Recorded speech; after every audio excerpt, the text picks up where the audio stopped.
Hola? What's the weather like where you are today? Sunny, rainy, cloudy? Comment below. It always starts the same way. Dad standing by the kitchen counter, coffee in hand, watching the turkey carve itself with a kind of military precision, while Mom hurries back and forth like a waitress under pressure, muttering about cranberry sauce and burnt rolls. The house smells like childhood, like Sundays and school mornings, and the years when everything was simpler, or at least looked like it from a distance. But I know better. I always have. Because in our house, love came in limited supply, and most of it went straight to Julie. Julie, the golden child, the prodigy, the one who never needed a second chance because she always got it right the first time. She's the type who got straight A's, dated guys who wore sweaters over their shoulders, and went into business school like it was her birthright. She's also the type who can walk into a room and get offered a raise just for breathing confidently. Every Thanksgiving, it's the same old show. She arrives with a bottle of overpriced wine and a perfect smile, tells some sanitized story about quarterly earnings or her latest Pilates class, and suddenly everyone around the table acts like she just walked out of a magazine cover. Me? I bring dessert, store-bought, because I work too many hours to pretend I enjoy baking. I walk in wearing jeans, maybe a jacket that hasn't seen an iron in months, and I try not to roll my eyes when Dad gives me that once-over that says, "Is that what you're wearing?" I'm 36, not 16, but to him, I'll always be the kid who quit college a semester before graduation and never stopped being a disappointment. Don't get me wrong, Julie isn't cruel, at least not on the surface. She hugs me, asks how I'm doing, compliments my earrings like she read it in a book about how to seem interested in people you don't respect. But she never digs deeper, never really asks what I'm working on, and certainly never listens when I try to tell her. Because in this family, Julie's life is the only one worth narrating. I sat at the table this year like I always do, second chair from the right, the same spot I had as a teenager. The irony didn't escape me. No matter how much time passes, some roles never change. Dad started his usual conversation, which is never really a conversation, more of a monologue about real careers and building something with your hands, and how freelancing is just code for unemployment. He doesn't ask questions. He assumes. To him, I'm still drifting, chasing the tail end of some naive dream I should have let die a decade ago. But what would I even say if he did ask? "Hey, Dad, remember when you told me I'd end up flipping burgers?" Turns out, I co-founded a tech company that now owns 3 verticals in cloud logistics. We just hit our first major acquisition. No big deal. No, I never say that. I just nod, sip my wine, and let him talk, because what's the point? That night, just as Mom started passing around the stuffing and Julie was mid-story about her firm's holiday gala, my phone buzzed in my pocket. I had been waiting for that vibration like a secret countdown. I pulled it out, pretending to glance at a text, and there it was. An email with a single subject line that nearly made me laugh out loud. Acquisition finalized. You now own controlling interest. I looked up, met Julie's eyes across the table, and smiled. She thought it was because of her story about their Q3 numbers. I let her have that moment, let them all have it, because none of them knew what that email meant. None of them knew that the company Julie had poured the last 8 years of her life into, those late nights, those perfect reports, those fancy leadership retreats, had just changed hands. And the hands it changed into? Mine. Here's where I'll pause for a second. Let me ask you something. Have you ever wanted to say something so badly you could feel it sitting on the tip of your tongue for years? And when the moment finally comes, you're not sure if you'll even use it?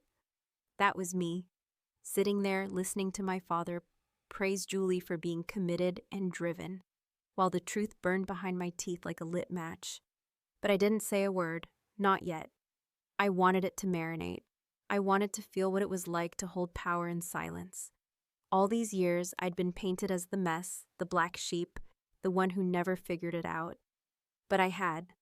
I had figured it out so well, I now owned the entire building where Julie's precious little corner office sat. After dinner, I helped Mom do the dishes like always. Julie offered, but in that way that says, "I'll pretend to help so I can leave faster."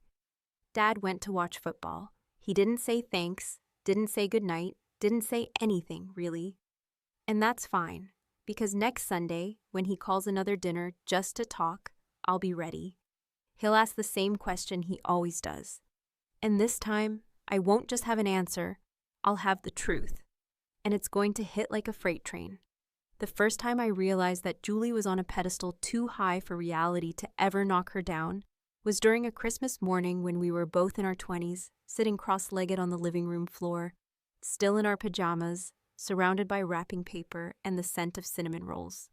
She had just unwrapped a leather portfolio from Dad, monogrammed, sleek, obviously expensive, and when she opened it, there was a card inside with the words, "For the next step in your career, I'm proud of you." That moment landed like a brick on my chest. Not because I wanted the same gift, but because I knew nothing I had ever done or could ever do would earn me those 5 words from him. I got a scarf, no card, not even a tag with my name, just a scarf. I remember laughing it off, making some dumb joke about staying warm while figuring things out, and they all chuckled, especially Dad, who shook his head like I was some sitcom character bumbling through adulthood. That was nearly 15 years ago, and still, somehow, nothing had changed. Or at least that's what they thought. What they didn't know, and what I'd taken a certain quiet pride in keeping to myself, was that while Julie was climbing the corporate ladder at Coulson & Pratt, a retail behemoth that had been slowly bleeding from the inside for the last 5 fiscal years, I had been working alongside my college roommate and now business partner, Evan, to build a logistics and supply chain software platform from the ground up. It started in a 1-bedroom apartment with a busted AC unit and a whiteboard we stole from the university hallway. We didn't sleep more than 4 hours a night for the first 2 years. There were days we couldn't afford groceries, weeks when every investor call ended with polite rejections and fake encouragements. But we kept pushing, kept coding, kept refining, and then slowly things started to click. Our first client was a local warehouse in Indiana that needed inventory tracking. Then came a small chain of auto parts stores. Then, within 3 years, we were servicing national brands and finally got picked up by one of the big 4 for integration into their back end. I never told my family much about it. Part of it was self-preservation. Why bother explaining to people who didn't really listen, who already had a narrative about you tattooed onto their worldview? But the bigger part was that I liked the silence. I liked operating under their radar. I liked knowing that every dismissive comment, every patronizing head tilt, every time Dad looked at me like I was still 21 and lost, was just another notch in the story I was about to flip upside down. It was during one of our quarterly reviews when Evan slid a folder across the table and said, "You're not going to believe this." Inside was the financial profile of Coulson & Pratt, Julie's beloved company. I read through the pages, numbers jumping out like red flags at a parade, debt ratios spiking, layoffs disguised as strategic restructuring, leadership turnover that smelled like panic, and a customer base that was thinning out faster than anyone wanted to admit. Our firm had been quietly exploring the acquisition targets for 6 months, and out of the stack of companies on the table, Coulson & Pratt checked every box. They were desperate, undervalued, and clinging to the illusion of stability. At first, I didn't connect the dots. It was just another business opportunity, another move in the long game Evan and I had been playing for nearly a decade. But then, in a conversation over drinks with one of our investment advisors, I heard the sentence that shifted everything. They've got good talent in middle management, some real assets worth saving. If you strip the top layer, there's potential. And I laughed, out loud, because I knew who sat in that top layer. Julie with her perfect suits and her laminated reports and her favorite child, confidence. Still, I didn't commit. Not right away. It felt too personal, too loaded. I told myself I didn't care enough to pull that particular trigger, that I wasn't the type to mix business and revenge. But that little voice, the one that remembered every birthday she upstaged, every achievement she got credit for before I even got a nod, kept whispering in the back of my mind. And then a few weeks later, we were at Dad's 60th birthday dinner. The whole family gathered at that overpriced steakhouse he loved. Julie brought a slideshow of his best moments with background music and synchronized transitions. Dad was glowing. He raised his glass, looked at Julie, and said, "Now that's what a daughter should be. Smart, dedicated, consistent." And he turned to me and added, "You'll get there eventually." That was it. That was the moment. Not because it was cruel, it wasn't. It was casual, unconscious, tossed out like a piece of lint he brushed off his sleeve. And that made it worse.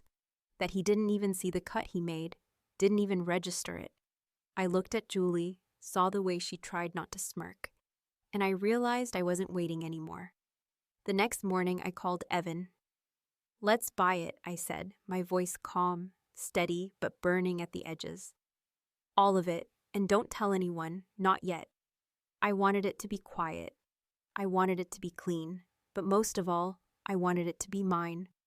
By the end of that month, the paperwork was in motion, legal teams working overtime, due diligence crawling through financials like ants in a sugar jar, press releases being drafted under embargo.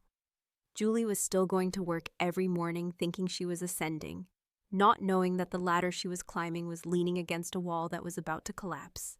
And me, I was counting the days, not out of pettiness, not even out of anger, but because for the first time in my life, I wasn't playing their game.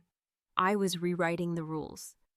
There's a specific kind of satisfaction that comes from knowing something no one else in the room does, especially when the room is filled with people who have spent years pretending that they know everything about you, about your worth, about the trajectory they believe your life should have taken. And you, for once, get to sit quietly while they ramble on with their assumptions, completely unaware that the ground beneath them has already begun to shift. It was during one of those meetings, a casual leadership sync call at Colson and Pratt, that I first experienced that feeling. And I have to admit, it was intoxicating in a way I hadn't expected.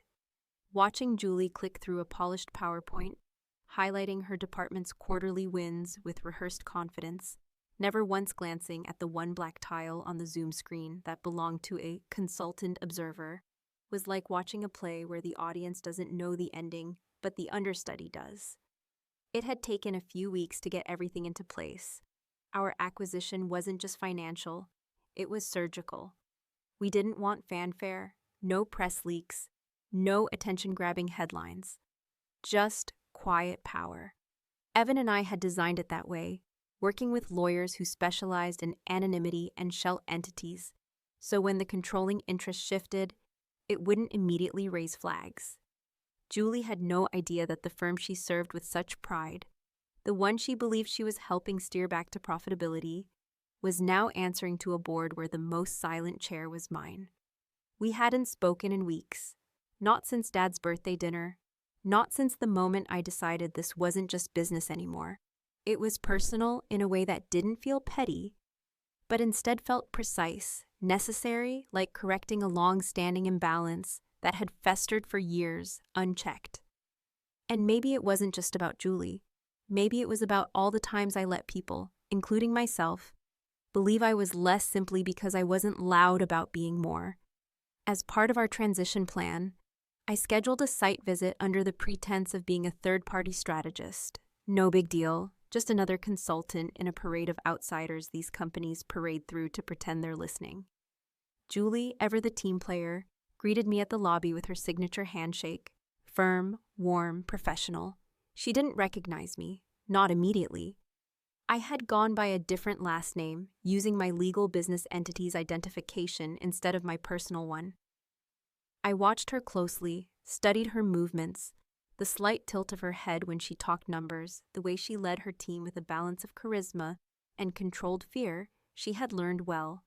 She knew how to perform leadership, but I also saw the stress behind her eyes, the small cracks in her polished demeanor, the flickers of panic she tried to bury when discussing budget cuts, and the inevitable realignments headed her way.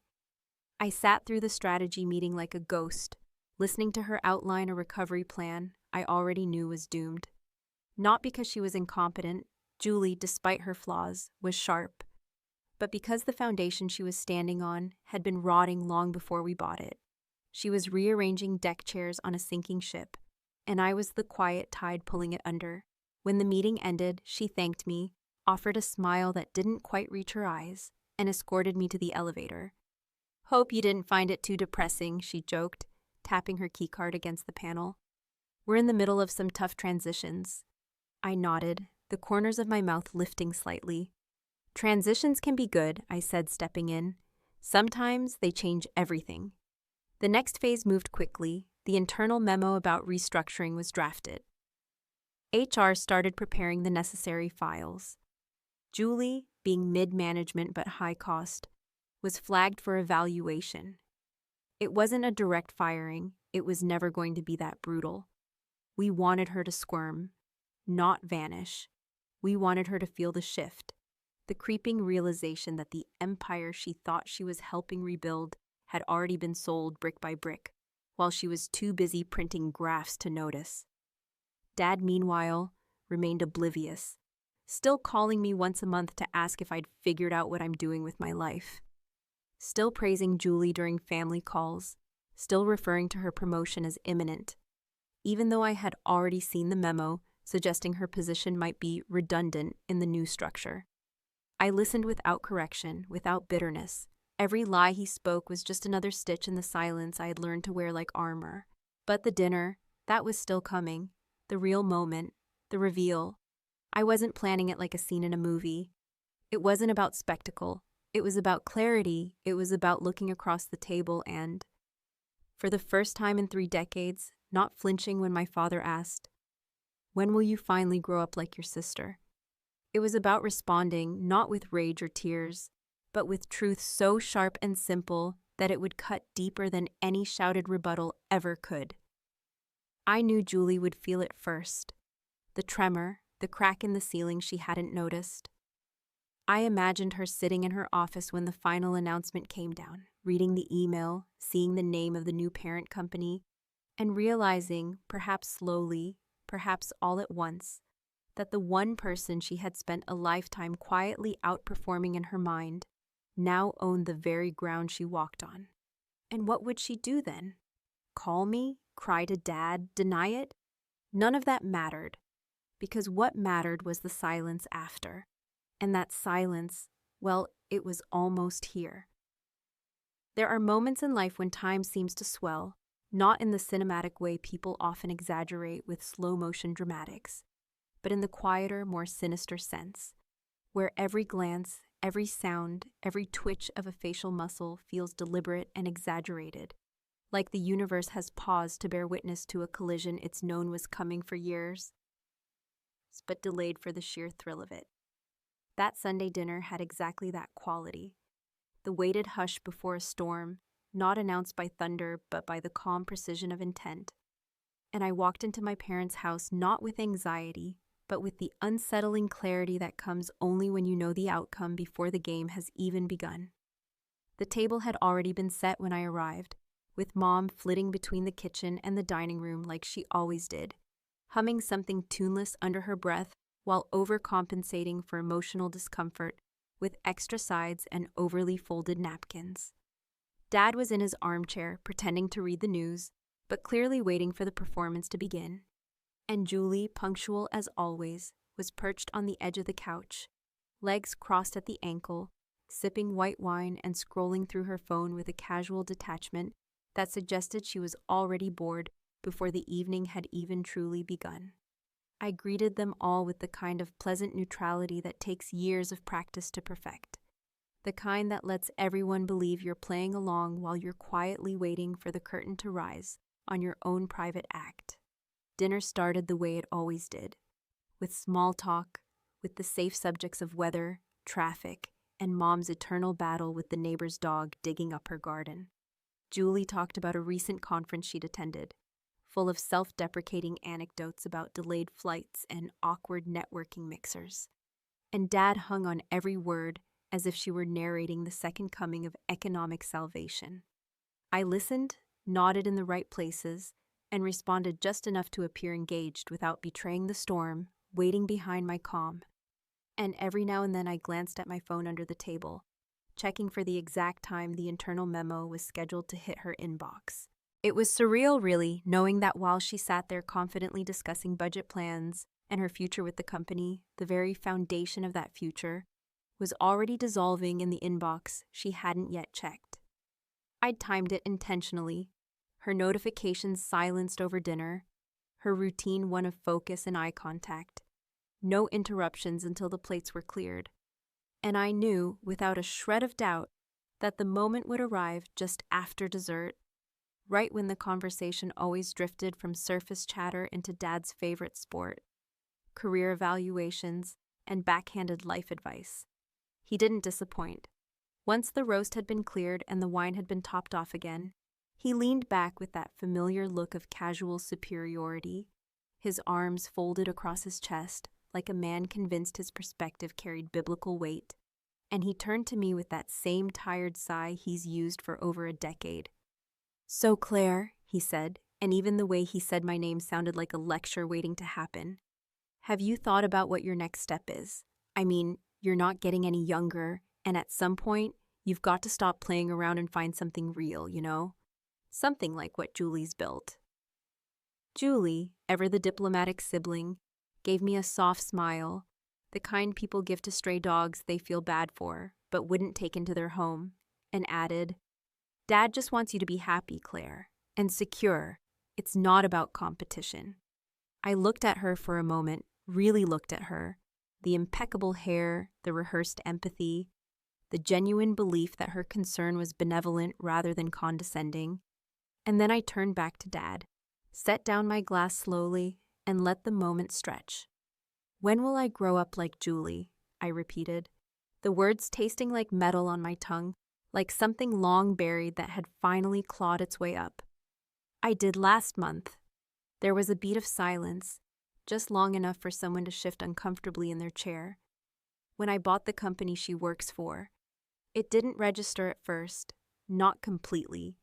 Dad blinked, confused, like he thought he'd misheard me, and Mom froze mid-reach for the breadbasket, her fingers trembling just slightly. Julie laughed, a short, dismissive sound that ended before it really began, and said, "What are you talking about?"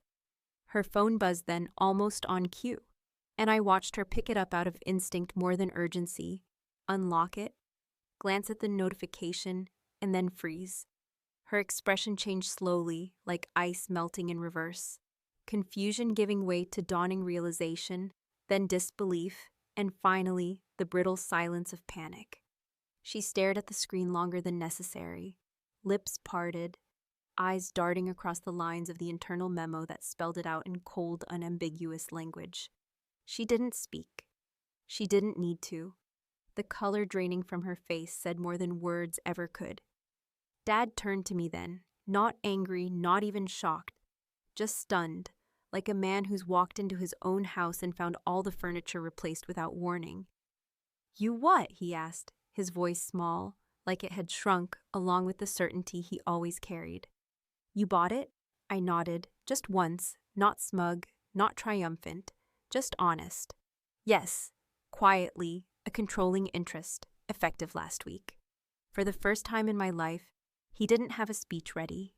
No correction, no sarcasm, no lecture about responsibility or adulthood, just silence, that pure, undiluted silence that only falls when something tectonic has shifted and no one knows what the new landscape will look like. Mom started to say something but stopped herself. Julie finally set her phone down like it had betrayed her, and she looked at me, not with anger, but with something that resembled fear. "I didn't do it to hurt you," I said, and that was the truth. I did it because I could, and because I got tired of waiting for you all to notice that I already had. And with that, I stood up, took my coat, and walked out into the night, leaving the table behind not in chaos, but in something far more satisfying, complete paralyzing silence.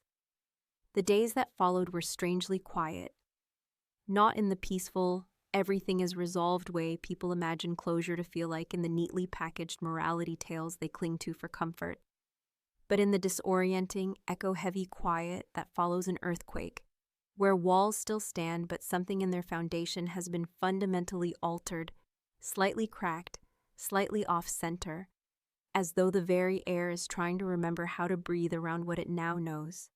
I hadn't expected a parade, hadn't hoped for applause or forgiveness or even recognition, but I also hadn't anticipated the void that opened up in the wake of it all, that subtle hollowness that creeps in when the long-awaited act of retribution finally lands and nothing, at least on the surface, seems to change. Julie didn't call right away, which didn't surprise me because pride has a long shelf life when it's been reinforced over a lifetime. And I imagined her sitting in her office, or what was left of it, staring at the walls like they were strangers, surrounded by people who now knew what she knew but couldn't say anything without the whole fragile performance shattering. I pictured her logging into new systems she hadn't authorized, answering to board members she hadn't known existed, and swallowing the bitter fact that her name, once revered and whispered office gossip, was now merely another file in someone else's cabinet. It was Mom who called first, of course. It's always the mother who reaches out when the house starts to crack at its corners, as if bandages and soft tones can mend the kind of wounds that calcified decades ago. Her voice trembled slightly when she spoke, polite as ever but brittle beneath the surface, like she was trying to hold the family together with casserole recipes and emotionally repressed sentences.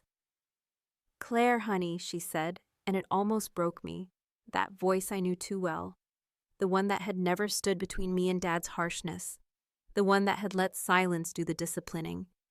"Julie's having a hard time understanding. She says she feels humiliated. She's crying. She never cries."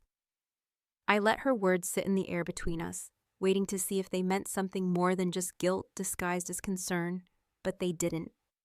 "She's had 20 years of being first," I said finally, my voice steady, not cruel, but resolute. "She can survive 5 minutes of not being in control." Mom sighed, long, soft, resigned, and didn't argue. She didn't agree either. That's the thing about her, she lives in the middle, always has, hoping that if she stays neutral long enough, the fire will burn out on its own without ever taking the furniture with it. Julie's call came 2 days later. I almost didn't answer, but there was a part of me that needed to hear her voice, needed to know whether she was going to lash out or ask for something she'd never asked before, understanding.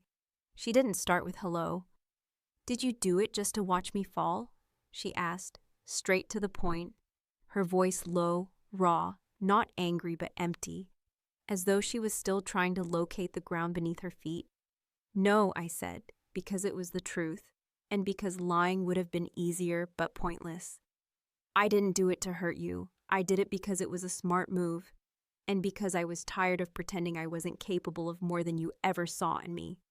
The silence on her end was heavy, thick with all the years we never talked like this. All the birthdays and holidays and hallway conversations where we smiled through clenched teeth and said we were fine. "Dad hasn't called me," she said after a moment, and I could hear the confusion in her tone, like she still hadn't processed the shift in gravity between us. Like maybe she thought he'd storm over to my place, demand an explanation, fix it all with the kind of fatherly protection he'd never extended in my direction. "He's not saying anything to anyone." "Maybe," I said slowly, carefully, "because for once, he doesn't know what the hell to say." That night, I found myself alone in my apartment, the city outside humming with the usual noise of late-night traffic and distant sirens, a rhythm I'd come to rely on. Not because it was comforting, but because it reminded me that life keeps moving, with or without apology. I poured myself a drink, sat by the window, and let the weight of the past few weeks settle into my chest. Not like victory, but like something heavier and far less triumphant. Revenge, I've learned, doesn't always come with relief. Sometimes it comes with a quiet kind of sorrow, the realization that the people who hurt you never knew they were holding a knife, and when you finally twist it back, all they feel is confusion. There was one last envelope I hadn't opened. It arrived in the mail the day after the dinner, hand-addressed, simple, no return label. I had ignored it at first, thinking it might be from Julie, or maybe someone from the board still confused about the shift in leadership. But when I finally tore it open, I saw the handwriting immediately. Dad's. Only one sentence, written in block letters with that mechanical precision he always used when he wanted to sound more composed than he felt. It said, "Now I see it." No signature, no explanation, just those 4 words. Ambiguous, haunting, maybe sincere, maybe just another manipulation designed to lure me back into the cycle of his control. I stared at it for a long time, trying to decide what he meant. Did he finally understand who I was? Did he respect me now, or had he simply realized he'd lost control of the one daughter he thought would always need saving? I didn't call him. I didn't write back. Some endings don't deserve closure. Some silences are better preserved. And maybe that's the point. Maybe the story isn't about revenge at all. Maybe it's about breaking a legacy of silence by creating your own. Maybe it's about finally seeing yourself clearly when the people who raised you never could.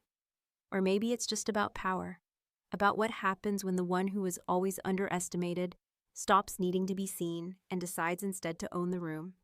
Whatever the truth is, I'm not sure it matters anymore, because they heard me now, all of them, and that finally was enough.